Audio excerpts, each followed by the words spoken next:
उपभोक्ता का भैया जिसका गोबर है ना पढ़ना है याद करके आएगा। चलिए उपभोक्ता लिख करके डैश दीजिए, कंज्यूमर।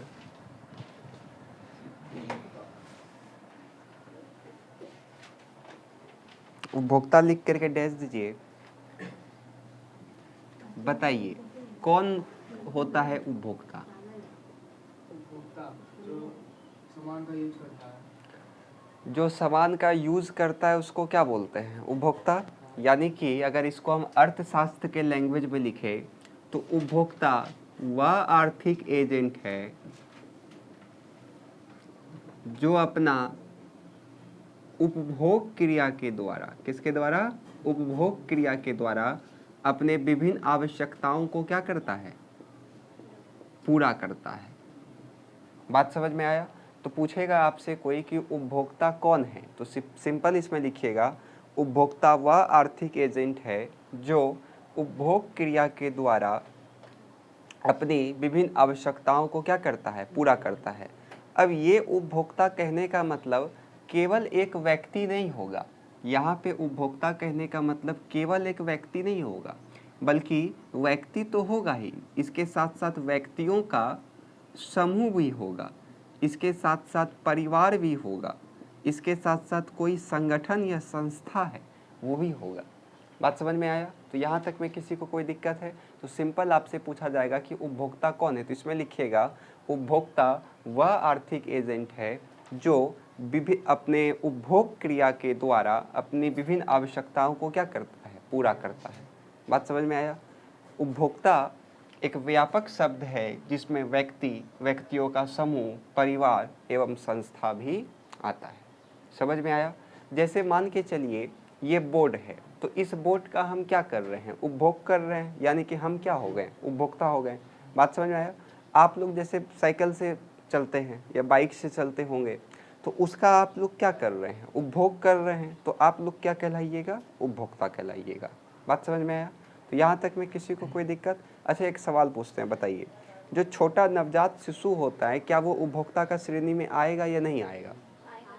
आएगा। कैसे आएगा? हाँ, वो भी तो उपभोग करता है। बात समझ में आया? तो वो भी आएगा।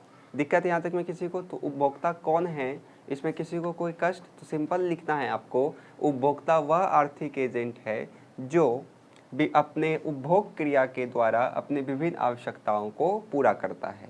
इसमें व्यक्ति, व्यक्तियों का समूह, परिवार एवं संस्था भी आता है। हो जाएगा? अब इसके बाद आपको पढ़ना है कि उपभोक्ता व्यवहार क्या होता है। तो देखिए, अपना आवश्यकता को पूरा करने के लिए या आवश्यकताओं को संतुष्टि करने के लिए जो वो अपना आय को व्यय करने के लिए जो चुनता है, हम लोग कैसे अपना आवश्यकता को पूरा करें, इसी को हम लोग क्या बोलते हैं? उपभोक्ता का व्यवहार बोलते हैं। नहीं समझे? फिर से समझिए। उपभोक्ता व्यवहार का अर्थ है कि उपभोक्ता अपना सीमित आय, उपभोक्ता अपना सीमित आय का व्यय इस प्रकार करता है जिससे उसको ज़्यादा से ज़्यादा क्या मिल सके? संतुष्टि मिल सके। इसी को हम लोग क्या बोलते हैं? उपभोक्ता व्यवहार बोलते हैं। समझ में आया?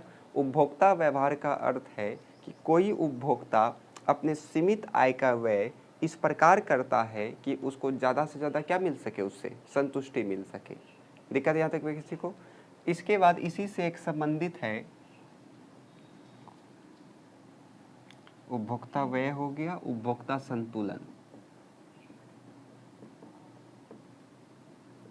तो एक महान अर्थशास्त्री हुए, उनका नाम था सैमुअलसन। तो ये कहते हैं कि उपभोक्ता संतुलन का अर्थ है कि जब उपभोक्ता का आय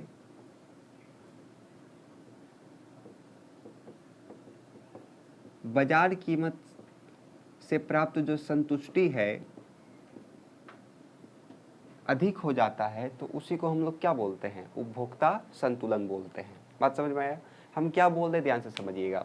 सैमुअलसन कहते हैं कि उपभोक्ता संतुलन का अर्थ है कि जब उपभोक्ता का आय और बाजार की कीमत से जो उसको प्राप्त संतुष्टि है वो क्या हो जाता है? अधिक हो जाता है, तो उसी को हम लोग क्या बोलते हैं? उपभोक्ता संतुलन। जैसे मान के चलिए आपके पास 10 रुपया है और आप 10 रुपया लेकर के मार्केट में गए और आपको ऐसा सामान मिल गया 10 रुपया में जिससे आप पूरा खुश हैं कि हमको वाह 10 रुपया में हमको जन्नत मिल गया, तो वहाँ पे आप क्या हैं, संतुष्ट हैं या असंतुष्ट हैं?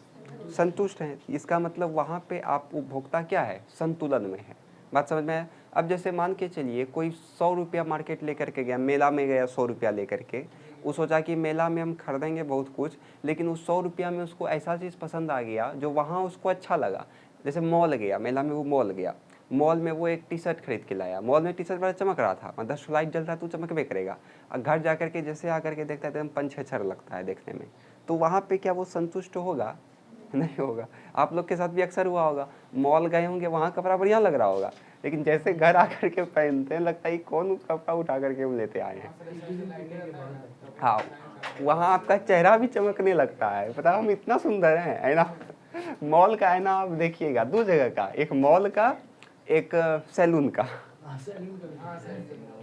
2 जगह का आप आईना देखिएगा, आपको खुद ने विश्वास होगा कि आप वो हैं, और आप घर का आईना देखिएगा। तो उपभोक्ता संतुलन किसको बोलता है, समझ में आया?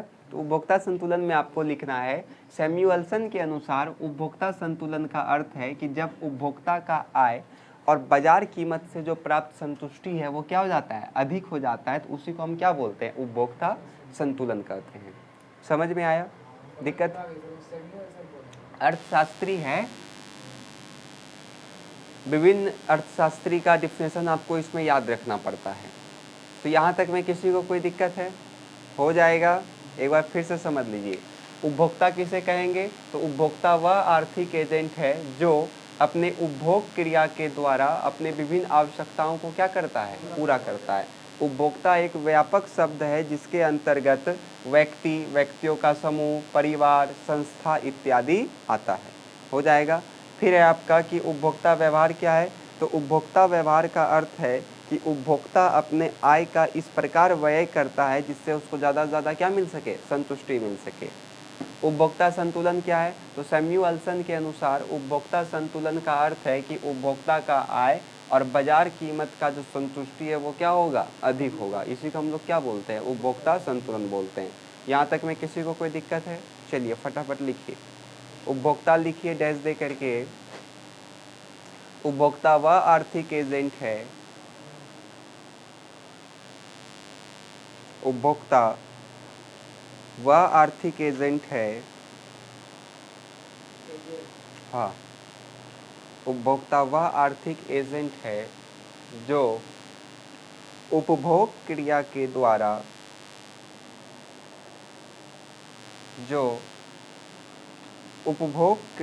द्वारा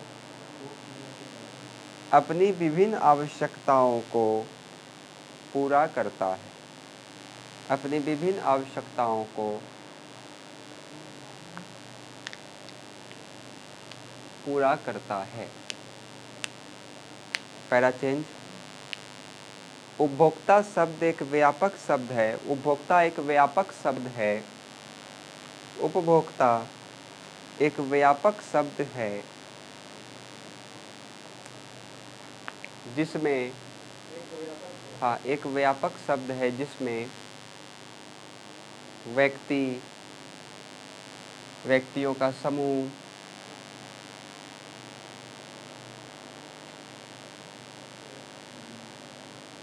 व्यक्तियों का समूह, परिवार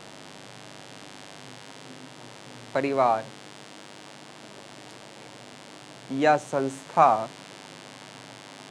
संस्था को दर्शाता है, या संस्था को दर्शाता है। अगला लिखिए, उपभोक्ता व्यवहार दर्शाता है।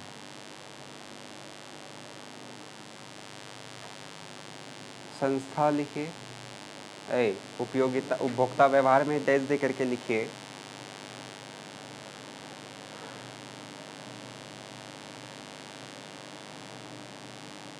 उपभोक्ता व्यवहार का अर्थ है कि उपभोक्ता व्यवहार का अर्थ है कि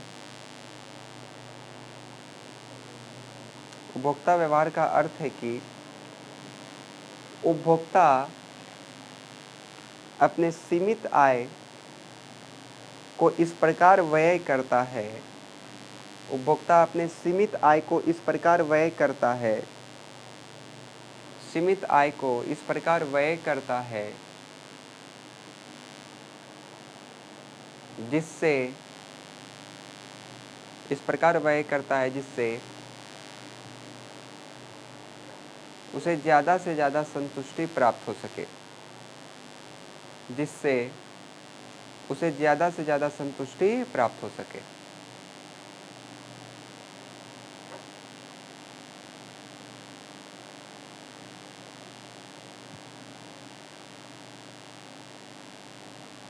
हो गया? हो सके। अगला लिखिए, उपभोक्ता संतुलन।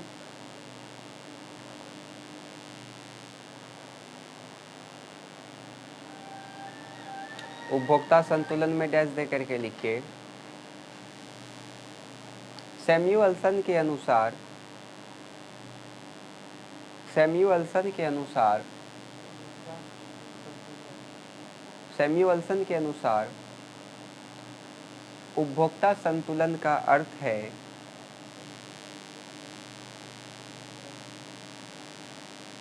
सैमुअल्सन के अनुसार उपभोक्ता संतुलन का अर्थ है कि उपभोक्ता का आय, कि उपभोक्ता का आय और बाजार कीमत से प्राप्त संतुष्टि अधिक हो, और बाजार कीमत से प्राप्त संतुष्टि अधिक हो।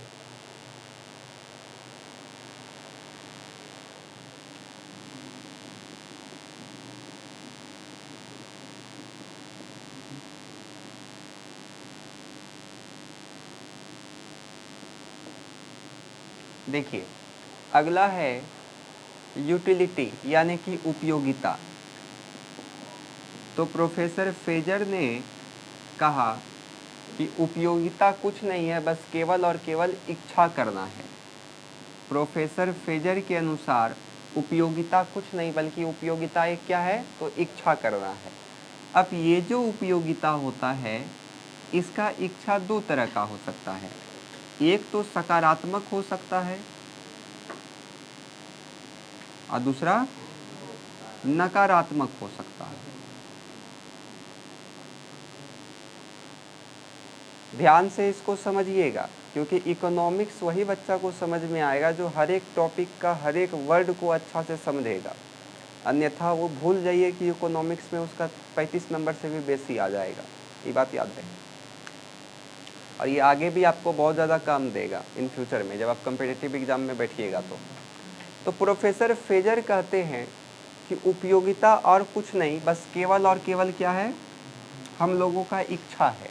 जो यूटिलिटी है किसी भी वस्तु का, उससे हम ये आशय करते हैं कि उससे हमारा क्या हो, इच्छा पूरा हो। अब ये दो तरीके का हो सकता है हमारा इच्छा, एक तो सकारात्मक हो सकता है, एक तो नकारात्मक हो सकता है। उदाहरण से आप समझिए, मान के चलिए आप होमवर्क करके नहीं आए और हम आपको धून दिए पकड़ करके, भयंकर वाला धून दिए, तो मेरे लिए तो वो इच्छा क्या है, सकारात्मक है, क्योंकि हमको लग रहा है कि भले मार पीट के आप पढ़ लीजिए। लेकिन आपके लिए हो सकता है किसी नालायक के लिए वो क्या हो, नकारात्मक हो, कि खाली पिटते रहते हैं। बात समझ में आ रहा है ना? तो सकारात्मक और नकारात्मक समझ में आया। इससे भी और अच्छा से समझ में आ जाएगा। जैसे ये समझिए, मान के चलिए कोई एक व्यक्ति है जो अपना जीवन यापन के लिए कमा उमा करके खा रहा है, जॉब उब करके, बिजनेस व्यापार उपार करके खा रहा है, तो इसके लिए इच्छा क्या है, सकारात्मक है।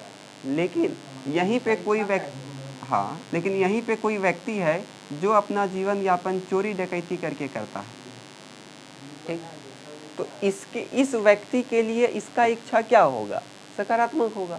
लेकिन कहीं ना कहीं ये इच्छा किस श्रेणी में चला जाएगा, नकारात्मक में चला जाएगा, क्योंकि चोरी करना नकारात्मक है कि सकारात्मक है, नकारात्मक। अच्छा बात है चोरी करना, नहीं है। डकैती करना अच्छा बात है, नहीं, तो वो सब नकारात्मक में जाएगा। बात समझ में आया हम क्या बोल रहे हैं? तो उपयोगिता क्या है, तो उपयोगिता में लिखिएगा, उपयोगिता प्रोफेसर फेजर के अनुसार उपयोगिता का अर्थ केवल क्या है, इच्छा करना है, और ये इच्छा सकारात्मक भी हो सकती है और नकारात्मक भी हो सकती है। क्लियर है यहाँ तक में?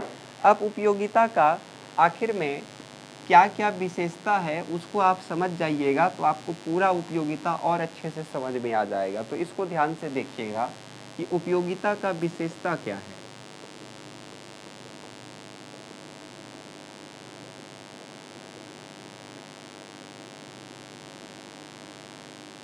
देखिए, पहला तो इसका विशेषता आप लिख सकते हैं कि उपयोगिता विचार परक होता है। विचार परक या फिर व्यक्ति परक होता है। कैसे, इसको आप समझिएगा।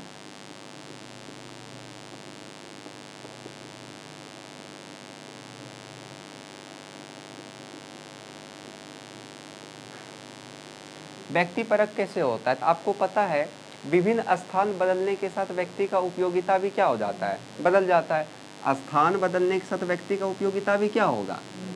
बदल जाएगा।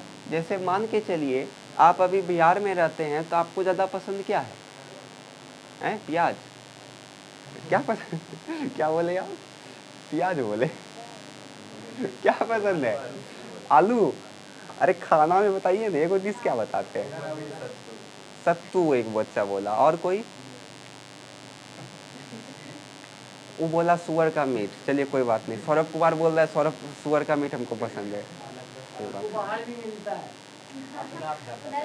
देखिए, बिहार में जो ट्रेडिशन है खाने का वो ज़्यादातर आप देखिएगा यहाँ पे रोटी का प्रचलन कुछ ज़्यादा है। रोटी और चावल का यहाँ पे प्रचलन ज़्यादा है कि नहीं? लेकिन आप चले जाइए, आप साउथ में चले जाइए तो क्षेत्र बदल गया। तो क्षेत्र जब बदला वहाँ पे रोटी चावल इतना नहीं चलता है। वहाँ पे केवल आपको मिलेगा इडली मिल जाएगा, डोसा मिल जाएगा। जैसे हम लोग यहाँ पे चाव से खाते हैं ना रोटी चावल, वहाँ पे उसी प्रकार से चाव से क्या खाया जाता है? डोसा इडली। अब दूसरा बात, यहाँ पे हरा सब्जी खाने का प्रचलन ज़्यादा है। हरा सब्जी समझ रहे हैं सबको? हरा सब्जी यहाँ पे खाने का प्रचलन ज़्यादा है। लेकिन अब चल जाइए, आप कलकत्ता साइड में चले जाइए, पश्चिम बंगाल इधर से, वहाँ पे केवल आपको मछली मिलेगा। मछली ज़्यादा है वहाँ पे क्योंकि समुद्र किनारे है, मछली उधर ज़्यादा आता है, मछली वहाँ ज़्यादा मिल जाता है। तो वही हम यहाँ पे कह रहे हैं कि उपयोगिता क्या होता है? क्षेत्र के साथ भी बदलते रहता है। तो पहला इसका विशेषता क्या हो गया कि उपयोगिता व्यक्ति परक होता है, जो विभिन्न क्षेत्रों के अनुसार व्यक्ति का उपयोगिता क्या होते रहता है? बदलते रहता है। उसके बाद हम लिख सकते हैं कि उपयोगिता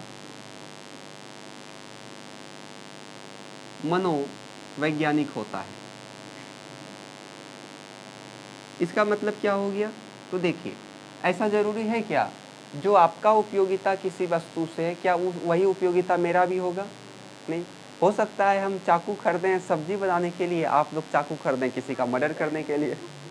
तो उपयोगिता दोनों का क्या है? अलग अलग है। हम फ़ोन लिए हैं स्टडी करने के लिए, आप लोग फ़ोन लिए हैं बकैती करने के लिए। तो हर एक वस्तु से उपयोगिता सबका क्या होता है?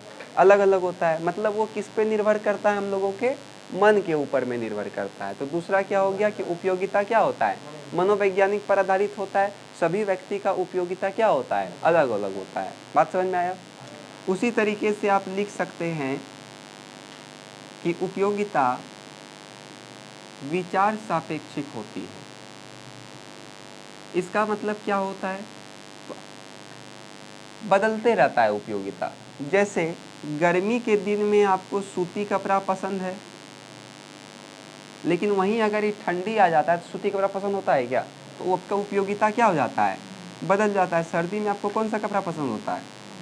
ऊनी कपड़ा पसंद हो जाता है। बात समझ में आया? उसी प्रकार से एक आप लिख सकते हैं कि उपयोगिता नैतिकता पर आधारित नहीं होता है। वही चोर डकैत वाला बताए ना, इसमें कोई नैतिकता वैतिकता नहीं देखता है। क्योंकि अगर कोई चोर चोरी कर रहा है, अगर वो डकैती कर रहा है, किसी का मर्डर कर रहा है, तो उसके लिए तो वो अच्छे है ना, उससे उसका जीवन यापन हो रहा है, तो उसके लिए उसका उपयोगिता क्या हुआ? अच्छा हुआ। लेकिन क्या वो समाज के लिए अच्छा है? नहीं है। इसलिए यहाँ पे कहा गया कि उपयोगिता नैतिकता पर आधारित नहीं होता है, अच्छाई पर आधारित नहीं होता है। हो सकता है आपका जो उपयोगिता है वो आपके लिए अच्छा है, लेकिन किसी और के लिए वो क्या है? खराब है। जैसे आतंकवादी बम फोड़ देता है कहीं पे, तो आतंकवादी को तो लग रहा है कि उसको जन्नत में जगह मिलेगा, उसके लिए वो उपयोगिता क्या है? सकारात्मक है। लेकिन क्या वो सकारात्मक है एक्चुअल में? नहीं है। ज़्यादातर लोग के लिए वो क्या है? नकारात्मक है। तो उपयोगिता का क्या क्या विशेषता है इसको समझने में किसी को कोई दिक्कत है? अब उपयोगिता में खत्म हो गया उपयोगिता। अब 2-3 टॉपिक उपयोगिता से रिलेटेड और है, फिर उपयोगिता हम लोग का समाप्त हो जाएगा। आया समझ में? चलिए इसको लिख लीजिए फटाफट। उपयोगिता लिख करके डैश दीजिए। इसमें लिखिए प्रोफेसर फेजर के अनुसार, प्रोफेसर फेजर के अनुसार उपयोगिता का अर्थ, उपयोगिता का अर्थ इच्छा करने से है। प्रोफेसर फेजर के अनुसार उपयोगिता का अर्थ इच्छा करने से है। यह इच्छा, प्रोफेसर फेजर के अनुसार उपयोगिता का अर्थ इच्छा करने से है। यह इच्छा सकारात्मक या नकारात्मक हो सकती है। यह इच्छा सकारात्मक या नकारात्मक हो सकती है। चलिए अगला हेडिंग दीजिए उपयोगिता का विशेषताएं। इसमें पहला लिख करके डैश दीजिए। इसमें लिखिए पहला लिख करके डैश दीजिए और उसमें लिखिए, हाँ उपयोगिता का विशेषता लिखना है और पहला लिख करके डैश दीजिए। उपयोगिता व्यक्तिपरक होती है। उपयोगिता व्यक्तिपरक होती है जो विभिन्न स्थान बदलने से बदलते रहती है। जो विभिन्न स्थान बदलने से बदलते रहती है। जो विभिन्न स्थान बदलने से बदलते रहती है। दूसरा में लिखिए उपयोगिता मनोवैज्ञानिक पर आधारित होता है। उपयोगिता मनोवैज्ञानिक पर आधारित होता है क्योंकि सभी व्यक्ति का उपयोगिता अलग अलग हो सकता है। क्योंकि सभी व्यक्ति का उपयोगिता अलग अलग हो सकता है। सभी व्यक्ति का उपयोगिता अलग अलग हो सकता है। तीसरा लिखिए, तीसरा में हेडिंग दे करके लिखिए उपयोगिता विचार सापेक्षिक होती है। तीसरा में लिखिए हेडिंग दे करके उपयोगिता विचार सापेक्षिक होती है। उपयोगिता विचार सापेक्षिक होती है। उदाहरण के लिए गर्मी के दिनों में सूती वस्त्र का उपयोगिता बढ़ जाता है। उदाहरण के लिए गर्मी के दिनों में सूती वस्त्र का उपयोगिता बढ़ जाता है।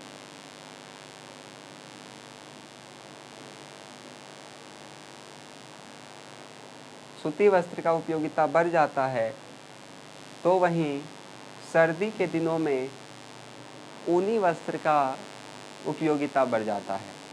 तो वहीं सर्दी के दिनों में ऊनी वस्त्र का उपयोगिता बढ़ जाता है। अगला लिखिए, चौथा में लिखिए उपयोगिता नैतिकता पर आधारित नहीं होती है। उपयोगिता नैतिकता पर आधारित नहीं होती है। चौथा में डैश दे करके लिखिए उपयोगिता, चौथा लिखिए उपयोगिता नैतिकता पर आधारित नहीं होती है। जैसे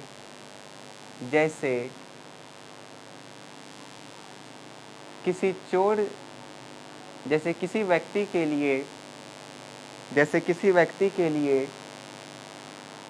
चोरी या डकैती करना, जैसे किसी व्यक्ति के लिए चोरी या डकैती करना, चोरी या डकैती करना ठीक हो सकता है, लेकिन वही दूसरों के लिए ये अनुचित होता है। चलिए फटाफट हेडिंग लिख लीजिए आप लोग।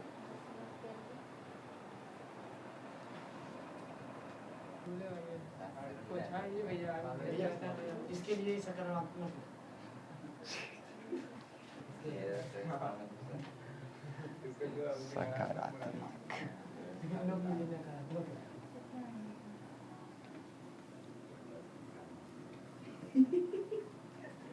जितना हंसी निकलता है ना सब हंसी गायब हो जाएगा। अगला हेडिंग दीजिए, उपयोगिता का मापन।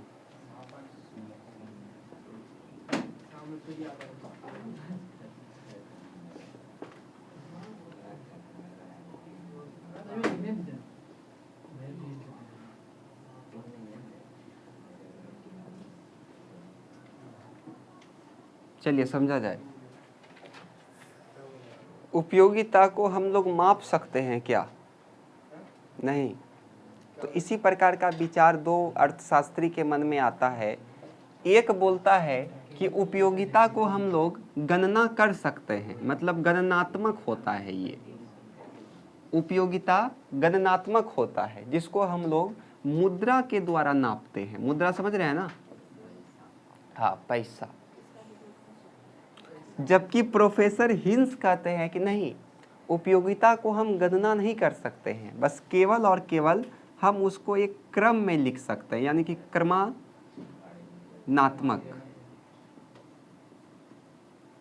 अब इसका उदाहरण आपको हम जैसे देंगे तो आपको फटक से समझ में आ जाएगा कि हम बोलना क्या चाह रहे हैं। तो क्वेश्चन आएगा, क्या उपयोगिता को हम माप सकते हैं? 2 नंबर में आता है। तो इसमें लिखिएगा, उपयोगिता के मापन के लिए विभिन्न अर्थशास्त्रियों में अलग अलग प्रकार का मतभेद है। जैसे प्रोफेसर मार्शल कहते हैं कि उपयोगिता गणनात्मक होता है, मतलब इसको हम लोग गणना कर सकते हैं, लेकिन किसके द्वारा? मुद्रा के द्वारा। कैसे कर सकते हैं उसको समझिए। मान के चलिए आपने किसी वस्तु के लिए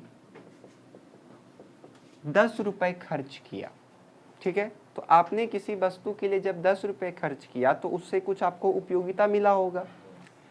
और किसी वस्तु के लिए, इसको हम x मान लेते हैं, इसको y मान लेते हैं, आपने 100 रुपया खर्च किया और एक वस्तु z के लिए आपने 80 रुपया खर्च किया, सपोज डेट। तो अब प्रोफेसर मार्शल कहते हैं कि उपयोगिता को हम इस प्रकार मापेंगे कि जिसका दाम ज़्यादा होगा उसका उपयोगिता ज़्यादा होगा, और जिसका दाम कम होगा उसका उपयोगिता भी क्या होगा? कम होगा। यानी कि प्रोफेसर मार्शल के अनुसार जो वस्तु y है उसका उपयोगिता क्या है? ज़्यादा है। इससे कम उपयोगिता किसका है? तो वस्तु z का। और इससे भी कम किसका है? तो वस्तु x का। बात समझ में आया?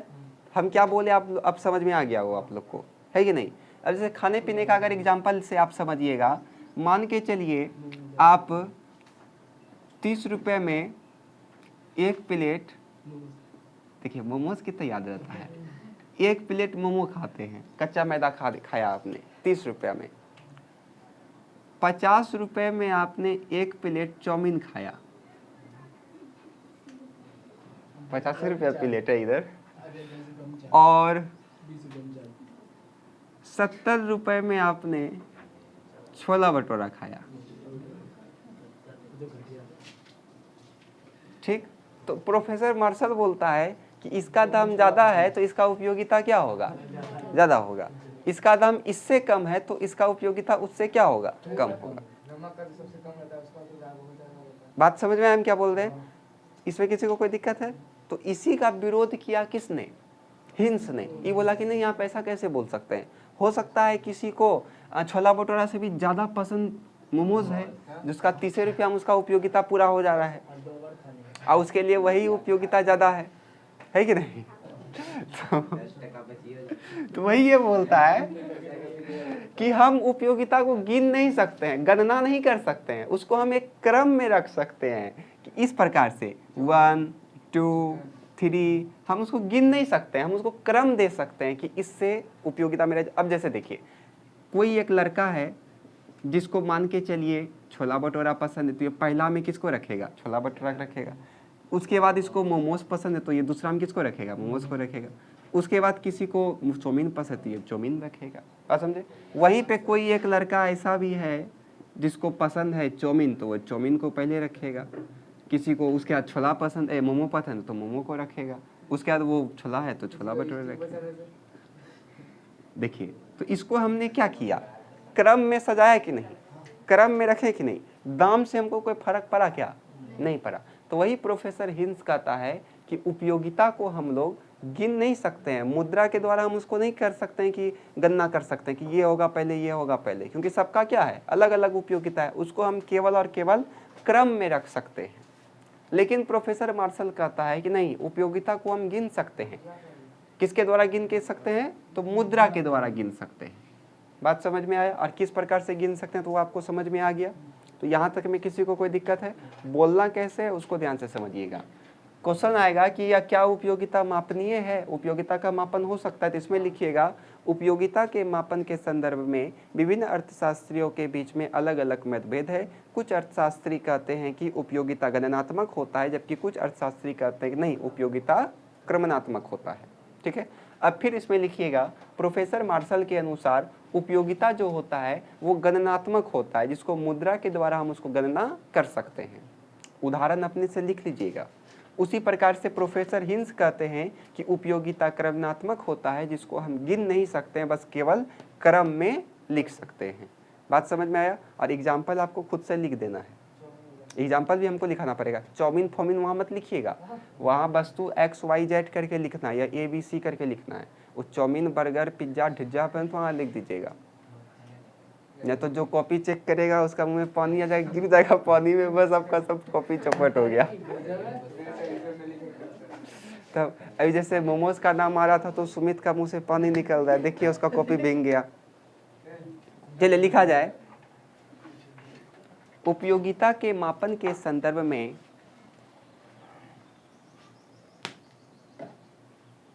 उपयोगिता के मापन के संदर्भ में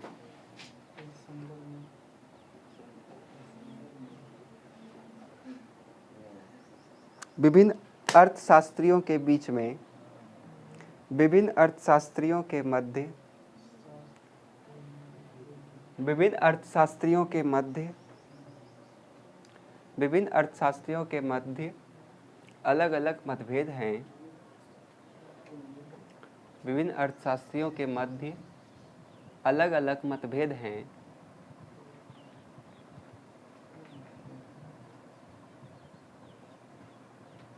कुछ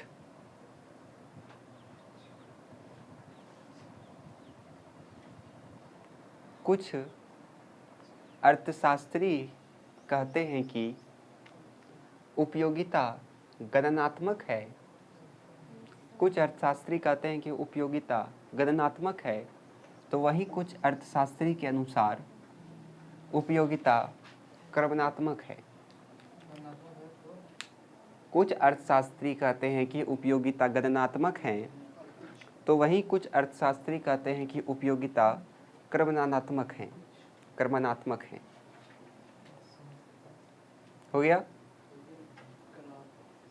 क्रमनात्मक है।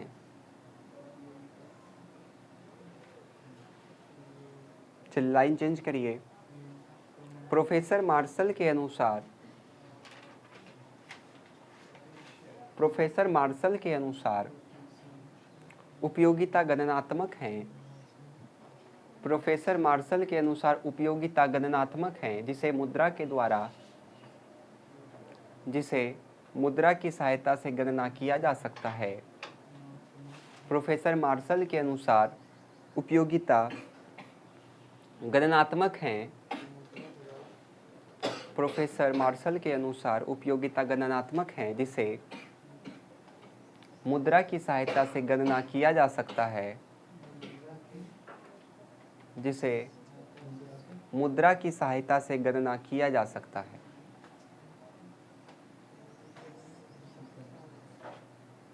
एवं इसका गणना 1 2 3 कोमा दे के 1 2 3 ... से किया जाता है, से किया जाता है।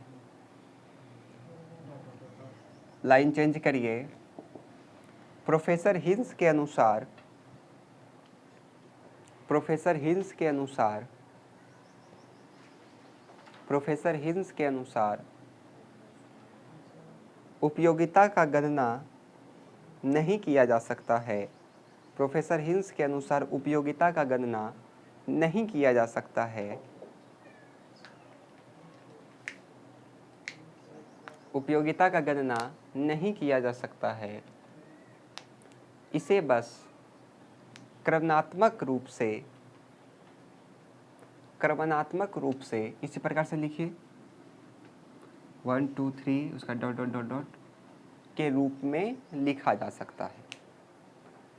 इसे बस क्रमणात्मक रूप में 1 2 3 डॉट डॉट डॉट डॉट के रूप में लिखा जा सकता है। हो गया? चलिए समझिए, अभी लेसन ख़त्म नहीं हुआ है, ठीक है, लेकिन हम क्वेश्चन अब आप लोग को पर डे दे देंगे। इससे क्या होगा कि लास्ट में क्वेश्चन देने का टेंशन ख़त्म हो जाएगा। तो क्वेश्चन को जो आप लोग फेयर में लिखिएगा तो इसी के बाद मत लिख लीजिएगा, जब चैप्टर ख़त्म हो जाएगा उसके बाद आपको क्वेश्चन लिखना है। हम क्या बोल रहे हैं, बात समझ में आया? लेकिन अभी हम क्वेश्चन लिखा देते हैं, उसको आप कहीं साइड में लिख लीजिएगा, जब चैप्टर ख़त्म हो जाएगा तो लास्ट में उसको वहाँ पर के डाल दीजिएगा। चलिए पहला क्वेश्चन लिखिए, उपभोक्ता किसे कहते हैं? उपभोक्ता किसे कहते हैं? पहला क्वेश्चन लिखिए, उपभोक्ता किसे कहते हैं? दूसरा लिखिए, उपभोक्ता संतुलन से आप क्या समझते हैं? दूसरा लिखिए, उपभोक्ता संतुलन से आप क्या समझते हैं? तीसरा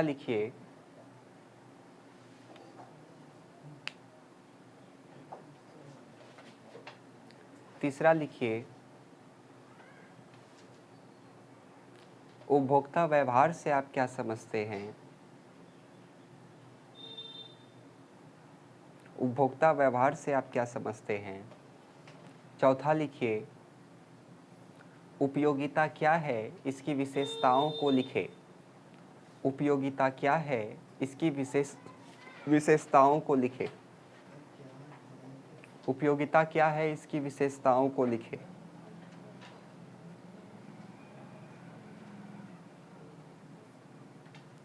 अगला लिखिए, क्या उपयोगिता मापनीय है, वर्णन करें। क्या उपयोगिता मापनीय है, वर्णन करें।